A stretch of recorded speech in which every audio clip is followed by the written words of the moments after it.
So thank you very much for joining me. You're welcome. How have you found the last, is it 14 months now of being in kind of coronavirus lockdown thing? How have you found it all? An absolute roller coaster, really. Ups and downs in sort of all aspects of life. It's been such a stressful time. Like, you hear kind of on the news and talking about the mental health crisis associated with the pandemic, and you can just totally see how that has happened. It's just been a bit crazy. Kind of, where were you based in Scotland when it all kind of started, all the restrictions and things?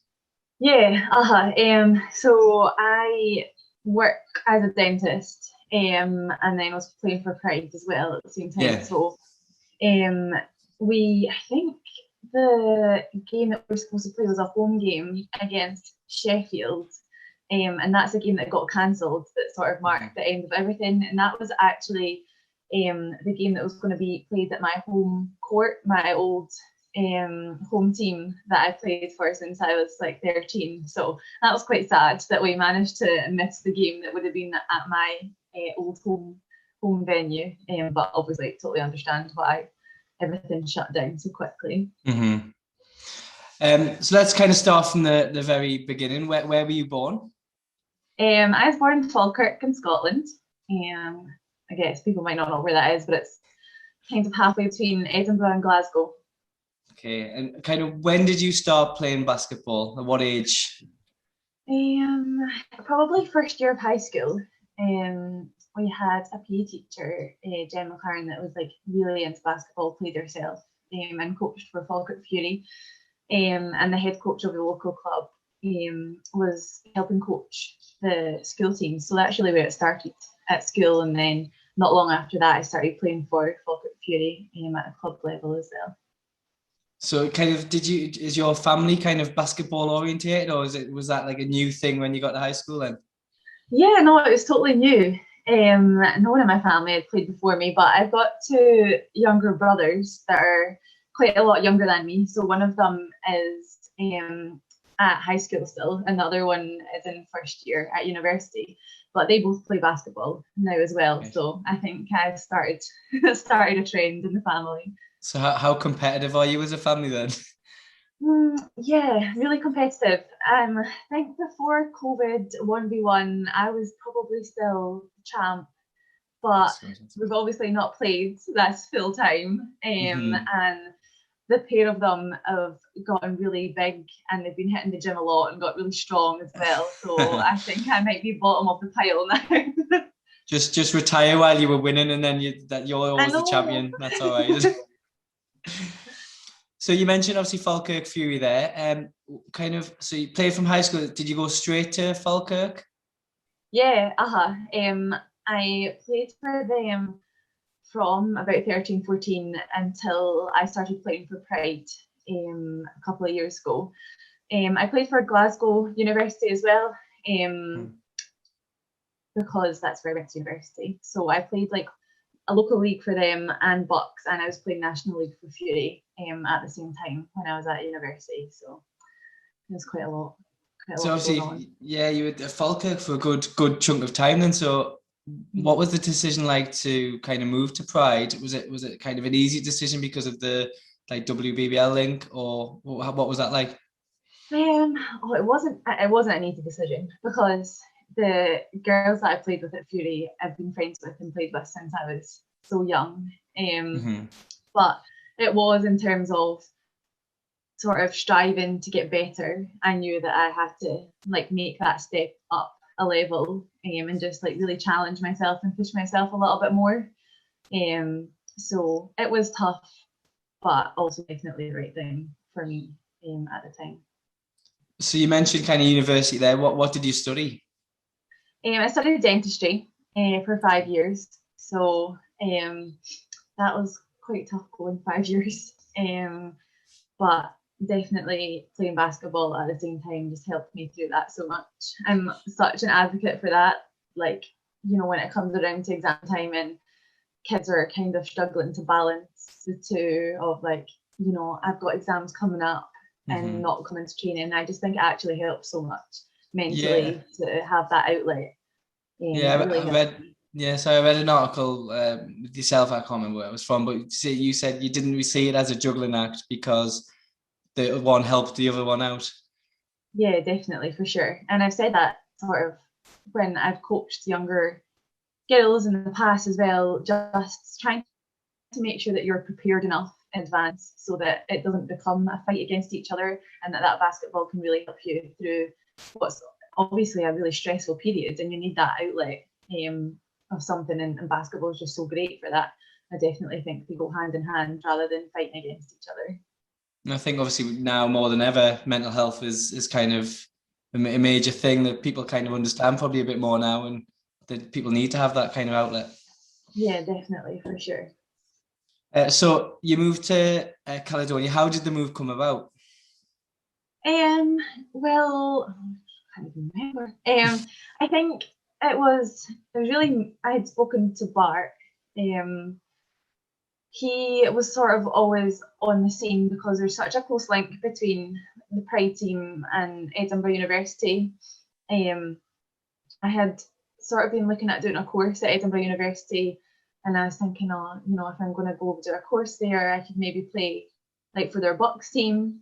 And then I was like, well, I could kind of approach him and see if I could make that step up. So the season before I started playing for Pride, I was just going to training sessions to kind of ease myself in and see if I was capable of making that kind of step. So it was just a year of kind of Fury stuff and kind of trying to fit Pride sessions around that as well before I made the step to completely commit to playing for Pride, which was quite a difficult one in terms of work for me as well, because I was working full time at dental practice that I loved so much. Like, it was a great practice, but the hours just didn't suit for Pride training, and kind of like 4 times a week training, having to be there at the time that I wasn't even finished work at. So I had to make the move to sort of sacrifice that in order to play for Pride as well. So I'm fortunate that I've got a job just now that I also love, and that it works well so that I can do both. But I didn't actually know that when I handed my notice in at my last job. I was kind of at the point of prepared to have nothing in terms of dentistry for a while, to make the commitment for playing for Pride. You just took the jump, brave decision. Yeah. So what was that first season like for Pride, and how did you find it? How did you find the quality of the league and the team itself? It was so much more of a step up than I think quite a lot of people think or would really realise. It, the pace, the physicality, everything, and on top of that, your closest away game, is like a good 2.5-3 hours down the road, whereas you don't even travel that far for away games when you're just playing National League. So there's just quite a lot to all bunch in together. So I think definitely the vast majority of that first season was me just trying to be at the right pace, to be on the court and play. And it's quite frustrating because I think I was maybe getting there a bit towards the end of the season, and then the COVID came and I was like, oh great. Everything came to a standstill. But yeah, that's just life, isn't it? I think as you say, I think you're closest, like the local derby's Newcastle, isn't it? So yeah, it's quite a trek. Yeah. So let's talk about this season then. So obviously, again, it was a delayed start to the season, and I think it was am I right in thinking your first game was in January? Yeah, that's right. Or I think it was the 15th, 16th of January against Raiders. And obviously that was your kind of last game for a bit of stretch as well. Do you want to talk us through kind of that, the decision behind not playing for a little bit? Yeah, so after the Riders game, we got a message to say that somebody from the Riders squad had tested positive on their, I think it was their lateral flow test. So they'd been asymptomatic, obviously, and found a positive result. So we had to isolate. Funny side to that is the fact that I had just dropped my car off for its MOT. So I had to just leave it there for 10 days. Message the guy at the garage saying, I'm really sorry, but you're going to have to keep my car because now I'm isolating. But yeah, so 10 days of isolation meant 10 days of patience that my work had to cancel. And things are really tough in dentistry just now. There's still a lot of restrictions in the things that we can do in terms of having to leave surgeries empty for a while. So you can't fit as much in a day, and PPE availability and everything like that. So things were quite stretched to try and get people their treatment as it was, and then I was making it worse for them by having to cancel their appointments and move them. So I made the decision that until the numbers settled down a little bit in terms of COVID cases, that it probably wasn't wise for me to take the risk of that happening again in the near future, which was difficult. I told the team on a Zoom call during our isolation period, and I just burst into tears. It was just something that I knew that I had to do for the patients that I have, but it was the opposite of what I wanted in terms of, we had worked all that way to finally get a game, and then I was like, I'm just going to self-impose another lockdown on myself. But I think it was maybe 2 months that I was out for, and the numbers settled down quite a lot by the time I came back. So thankfully managed to make it to the end of the season in the last kind of handful of games without it happening again. Am I right in thinking you were named captain for that first game as well? So that was kind of another dimension to your decision. I was, which was an absolute honour. And I had actually just got back from injury. Our season and training in the lead up to that first game was a bit kind of bitty. We had been allowed to do indoor sessions, but no contact, so a lot of drills for a little while. And then I think the Scottish Institute for Sport decided that there was just a bit more paperwork that they needed from us to allow us to continue. So we had to go, and kind of the coaches, I guess, had to improvise quite a bit. We had to do like outdoor sprint sessions and Zoom sessions to do some kind of workouts and things like that indoors. Until the paperwork was ready for us to go back in again. So we went back indoors for some training, and I think that was at the end of November, start of December. And I think it was like 1 week in, and I rolled my ankle. And I was like, that's great. We just got back, and then that happened. So the week before the Riders game, I think I had trained that a couple of times that week, after having kind of done a little bit of rehab and stuff to get my ankle back into it, and then played that one game, and then that was me back out again. So I suppose the good thing about being out for a couple of months after that was I could actually properly rest my ankle and get it back stronger for coming back. But a roller coaster. What a season! What a season! No. What's your overall thought on Caledonia's season this year? Yeah, our season was quite a lot about developing our culture. And from the outset, we kind of set out ourselves as a team different standards that we wanted to hold ourselves accountable to. That was kind of all brought in by the coaches at the start of the season. So it was really a lot of progress in terms of that. So obviously, we ended bottom of the league. We got a few wins, but the real measure is how we managed to incorporate that into such a difficult year, and just making that little switch within the club of our culture. And I think that's been something that's just really positive for us this year. So that's been really great, as well as there obviously has been the negative of myself being out for a little while, and Louisa, she got injured as well close to the start of the season, but it then is more space for the younger players to step up and show what they can do on the court. So that's been really positive as well, in a season where those spots sometimes in other years would have maybe been taken by foreign players, people that you're kind of bringing in to play big minutes, but we had really in the end Maud, and the rest were Scottish players, so it was good to get people the experience.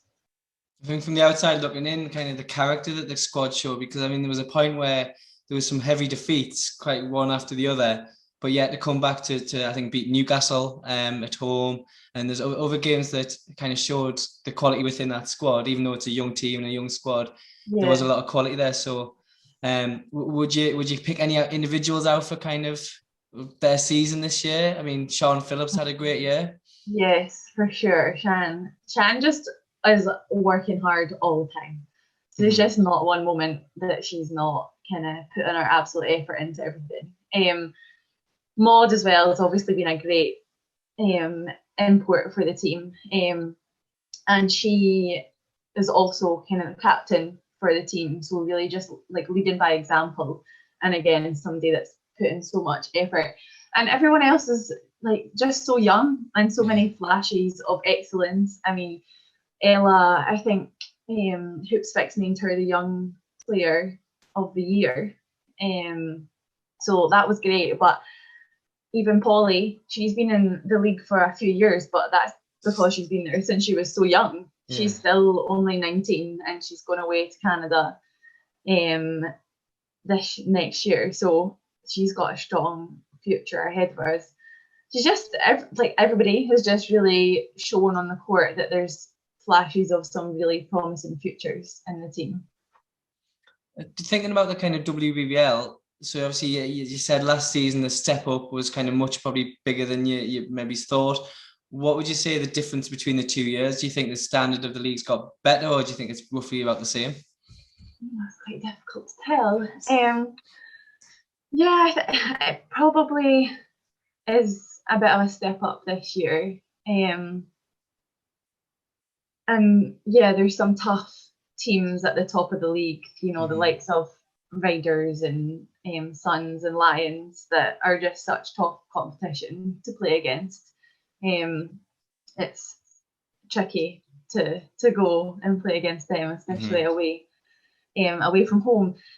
So yeah, I definitely think that we are making improvements year upon year in the standard of the WBBL, and it's good that it's been so competitive this year, that, you know, there's been wins and losses and little kind of upsets here and there, which has been really good.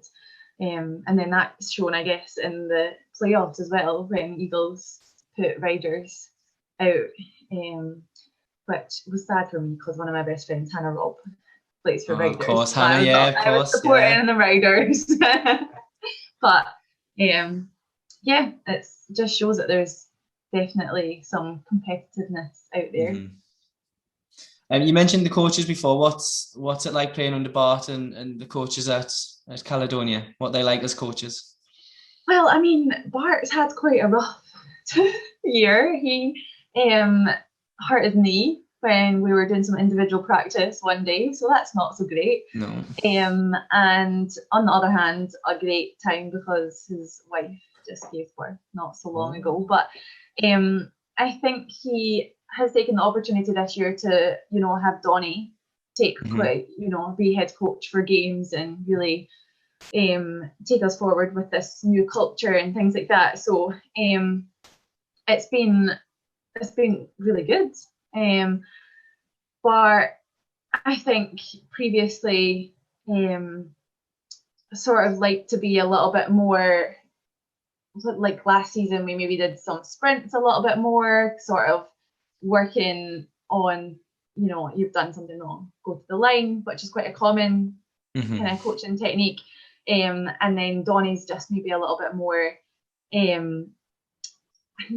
not like, it's just different approaches, and it's been quite good to see how they merge together, and just like a little bit of balance between the two, which has been quite good this year. I think it's been a lot of learning from everybody, and just putting a little bit more emphasis on like teammates holding each other accountable, which is difficult for such a young team.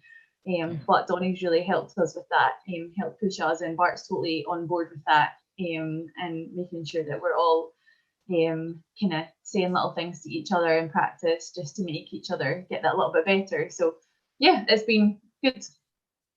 I'm going to put you on the spot a little bit and ask you some teammates questions. Okay, first name that comes into your head for the different categories. Okay, And there's nothing like really bad. Who's the best just out and out shooter in the squad? well, that's easy. Mod. Okay, good. Who's the best passer? Oh, Who can find that pass that maybe others can't? yeah. I think Rose Harvey might be up there on that one. She's got some little tricks up her sleeve for sure. Yeah. What about the worst taste in music? Oh, well, I don't even know because I'm so old compared to the So, rest of the team. so are you saying it's you then? It's probably me. Yeah. I listen to what they're listening to in the bus and I'm like, oh, what is that? Yeah. Who's the funniest in the squad? Elise, I think she just comes out with that thing sometimes and it's funny.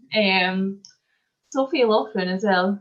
She's quite a funny one. People I think that I thought at the start of the year was quiet and didn't say much, and then suddenly their personality comes out, and you're like, oh, that's really you. Last one. So you've got one shot to win the game. Who are you passing to? Who's coming up clutch for you?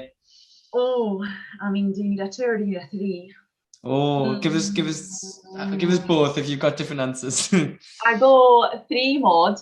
Okay. And if you're just needing a bucket, Shan. Okay. Shan gets into spaces that you didn't even know were there. So yeah, she'd be my go-to for that. Okay, I've got some questions for you now. Just quick fire questions, just like either or things. So Costa or Starbucks? Oh, I don't really drink coffee. Starbucks probably though. I'm not a coffee drinker, but I like those ice drinks that they do. Yeah. McDonald's or KFC? Oh, I really don't like KFC. I don't really eat McDonald's either because I used to work there when I was at high school. Right, okay. So. Just put off for life. Yeah. What's your favorite Netflix series at the moment, or do you have a favorite TV series if you're not into Netflix? My favorite TV series always Grey's Anatomy. Okay. That's definitely a massive favorite. Bit of a blast from the past, that one, isn't it? A bit of a blast from the past. No, that showed me at my age again. Favorite Disney film, and you can include Pixar if you that way. Disney film. Oh, I don't know. I like The Lion King.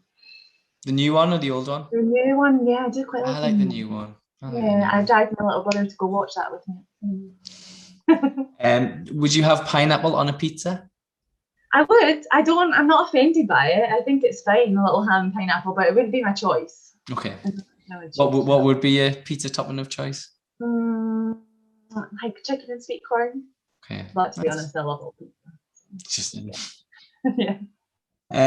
So what is your favorite moment on the basketball court?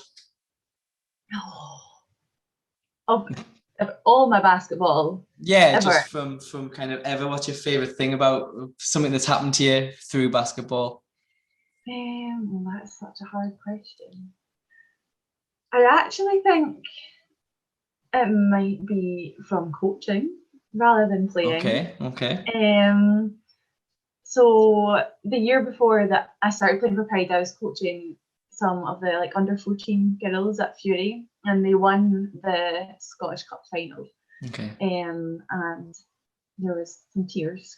I was just really proud of them. It was great to see all their hard work come to top. Especially I think we were kind of underdogs, so that just made it feel better. That's a good one. Do you have any kind of superstitions? Do you have any like game day things that you've got to do the same every time, or? My hair has to be the same all the time, but I think that's more because it's the only way that it stays in the same position every time. Not that long ago, I think it was one of our home games. I had just done my hair, and so like I put it back in a ponytail and then I pleat it, and Maud shot, and the rebound came down and it hit me in the head, and it pulled my hair forwards into this big.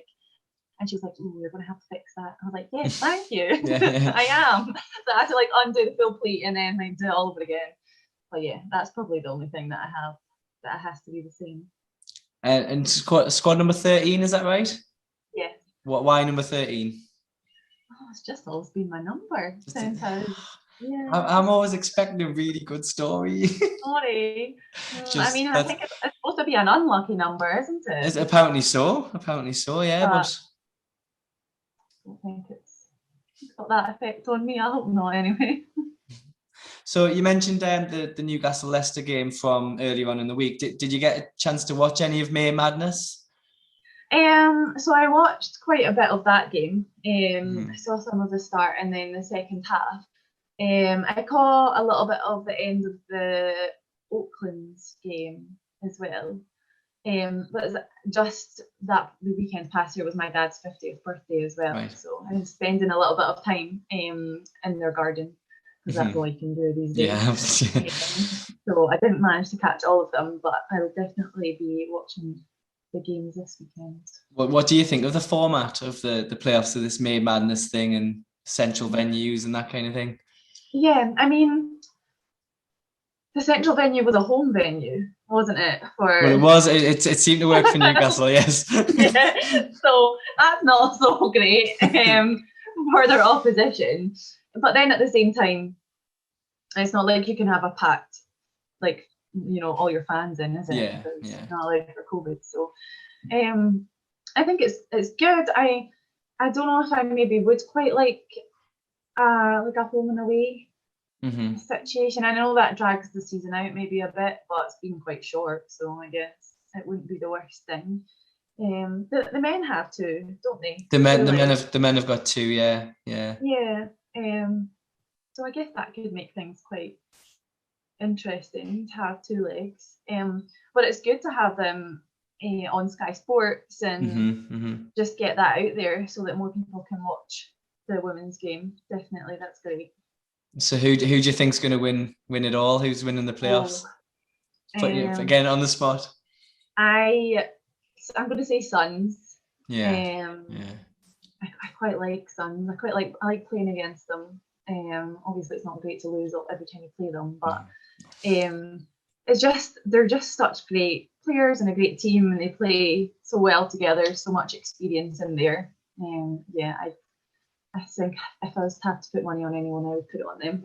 So you think a London Sevenoaks final? Do you think? Yes. I think that would be a good battle. I think that'd be a good game. Yeah, definitely. It'd be a great game. The way Kennedy Leonard's playing at the moment. Yes, I know. I mean, she's got a little bit of Scottish genes in there. Yes, so. Absolutely. I mean, I know she's just extended a contract at London for a couple of years, but speak to Caledonia, get her up north. Yeah. I think they've got quite big hopes for their future, don't they? Looking at playing in Europe and stuff. So it's definitely, you can see why she would want to stay there. I think that would be really good for the league, wouldn't it? And more exposure and European competition, which would be good. Yeah. But I really appreciate you joining me tonight. It's been fascinating to get to know you a bit more and get your thoughts on Caledonia's season. So thank you. Thanks for having me. And hopefully talk to you next year, and we'll see how the league pans out with fans back in the arenas. Yeah, hopefully we get a full season. Fingers crossed. I'll not have to wait till January to get the first game in. Yeah. But no, thank you very much. You're welcome. Right. See you later. Bye. Bye.